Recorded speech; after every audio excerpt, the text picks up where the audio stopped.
রাজধানীর কাকরাইলে জাতীয় পার্টির কার্যালয়ের সামনে থেকে যোগ দিচ্ছেন সহকর্মী শাহাদত অভ্র। সরাসরি চলে যাচ্ছে তার কাছে। অভ্র, পরিস্থিতি এখন কেমন দেখছেন আর পুলিশ কি বলছে জানাবেন।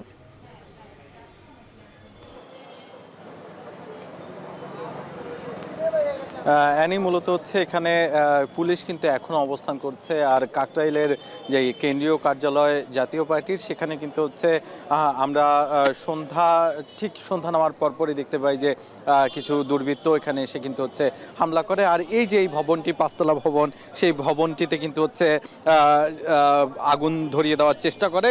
আপনি নিশ্চয়ই দেখতে পাচ্ছেন যে পুরো পাঁচতলা ভবনের যে নিচতলা আছে, সেই নিচতলাতে কিন্তু হচ্ছে একটি একটি দোকানের মতো, যেখানে কিনা হচ্ছে জাতীয় পার্টির নানা ধরনের সরঞ্জাম রাখা ছিল, সেখানে কিন্তু হচ্ছে এই তালা ভেঙে ভেতরে ঢুকে কিন্তু হচ্ছে অগ্নিসংযোগের চেষ্টা করা হয়।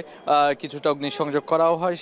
এরপরে কিন্তু হচ্ছে পুলিশ সাথে সাথে চলে আসে, এসে কিন্তু এখানে তাদের কাছে থাকা জলকামান দিয়ে আগুন নেভাতে সহযোগিতা করে। তার পরবর্তীতে কিন্তু হচ্ছে কোনোভাবেই নিয়ন্ত্রণ করা যাচ্ছিল না এই দুর্বৃত্তদের।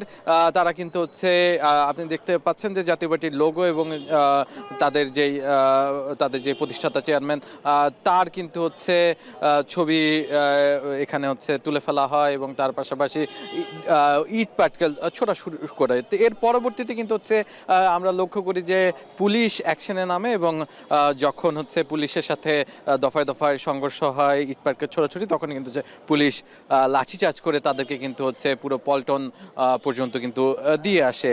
এরপরে কিন্তু তাদেরকে আমরা লক্ষ্য করিনি।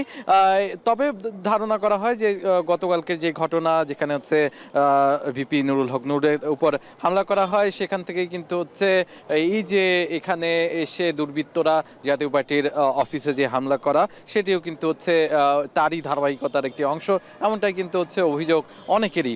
তার পাশাপাশি হচ্ছে জাতীয় পার্টির অনেক নেতার সাথে আমাদের কথা হয়েছে, তারা কিন্তু অভিযোগ জানিয়ে বলছেন যে তাদের এই যে পার্টি অফিসের উপর হামলা করাটা আসলে একটি দলের উপর হচ্ছে নানাভাবে হচ্ছে চাপ প্রয়োগ করার একটি মাধ্যম ছিল, যার কারণে শুধুমাত্র ঢাকা নয়, বরঞ্চ নানা জায়গায় হচ্ছে জাতীয় পার্টির যেই ভবনগুলো আছে কিংবা জাতীয় পার্টির যে অফিসগুলো আছে, সেখানে কিন্তু হচ্ছে হামলা করা হতে পারে, এমন কিন্তু শঙ্কার কথাও তারা প্রকাশ করেছেন। আর এখানে কিন্তু আইনশৃঙ্খলা বাহিনীর পর্যাপ্ত উপস্থিতি আমি লক্ষ্য করছি। এই ছিল আমার কাছে সর্বশেষ। অ্যানি, কাকরাইলে জাতীয় পার্টির কার্যালয়ে ফের হামলা করা হয়েছে, সে খবরে জানাচ্ছিলেন শাহাদত অভ্র।